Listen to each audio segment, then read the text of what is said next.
Sigma male ऐसे व्यक्ति होते हैं जो इंडिपेंडेंट, कॉन्फिडेंट और मिस्टीरियस होते हैं। इनका जीवन के प्रति एक अलग दृष्टिकोण होता है जो इनको दूसरे लोगों से अलग बनाता है। हालांकि इनकी ये सभी खासियतें कभी कभी इनमें मौजूद कुछ बुरी आदतों पर पर्दा डाल देती हैं, जिन पर आम लोग कम ही चर्चा करते हैं, और इसीलिए हमारा इन बुरी आदतों को समझना बेहद जरूरी हो जाता है।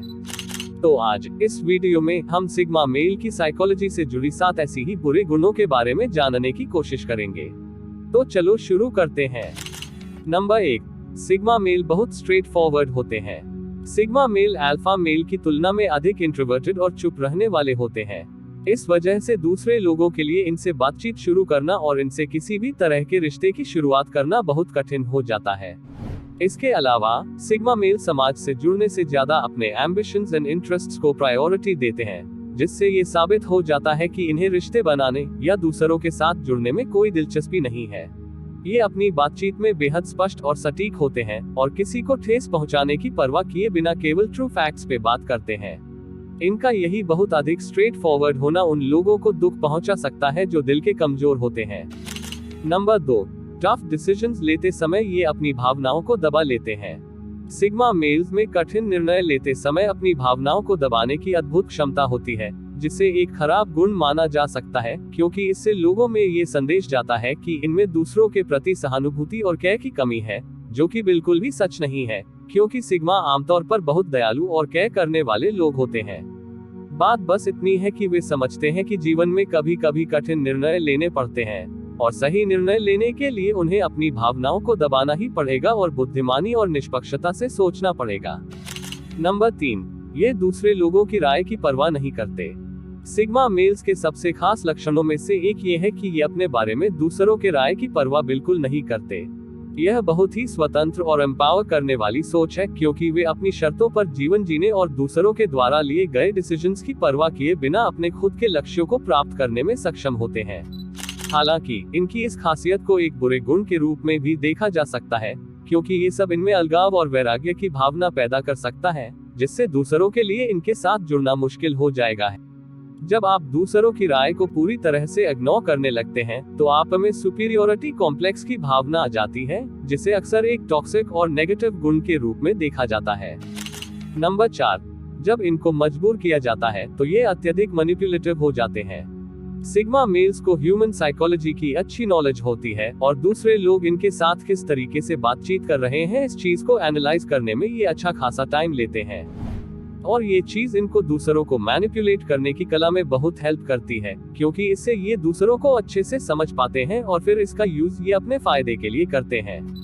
लोगों को पढ़ने की इनकी यह क्षमता एक ऐसी खास स्किल है जिसका यूज अच्छे कामों के साथ साथ बुरे कामों के लिए भी किया जा सकता है। अगर इस टैलेंट को सिग्मा मेल्स सही से यूज करते हैं, तो इससे ये दूसरे लोगों से डीप रिलेशन बनाकर उनके जीवन में इम्पोर्टेंट बदलाव लाने में मदद कर सकते हैं। लेकिन जब कोई सिग्मा मेल को लिमिट से अधिक पुश करता है और उसे अपने इस मैनिपुलेटिव स्किल को यूज करने के लिए मजबूर कर देता है, तो ये बेहद प्रिसाइज और कैलकुलेटेड तरीके से जवाब देते हैं, जो इनको दूसरे व्यक्ति के खिलाफ एक खतरनाक ओपोनेंट बना देता है। नंबर 5, ये क्रिप्टिक होते हैं और आसानी से समझ में नहीं आते।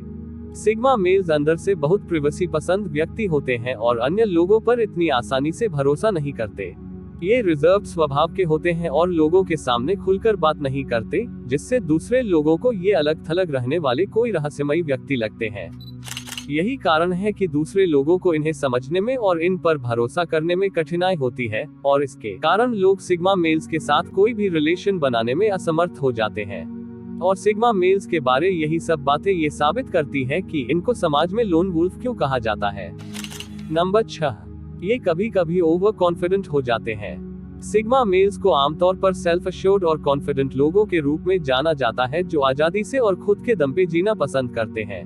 लेकिन कभी कभी ये ओवर कॉन्फिडेंट भी हो जाते हैं, जिससे ये अपनी ताकत और काबिलियत को सही तरीके से समझ नहीं पाते और अपनी काबिलियत को अधिक महत्व देने लगते हैं, जो कि इन्हें गलत डिसीजन लेने के लिए प्रेरित करता है। यही कारण है कि लोगों को इन्हें समझने और इन पर भरोसा करने में कठिनाई होती है, और इससे वे इनके साथ किसी भी तरह का रिलेशन नहीं बना पाते। साथ ही ओवर कॉन्फिडेंस इन्हें इनकी वीकनेसेस और इनकी लिमिटेशंस के लिए इग्नोरेंट बना देता है, जिससे इनमें विनम्रता की कमी हो जाती है।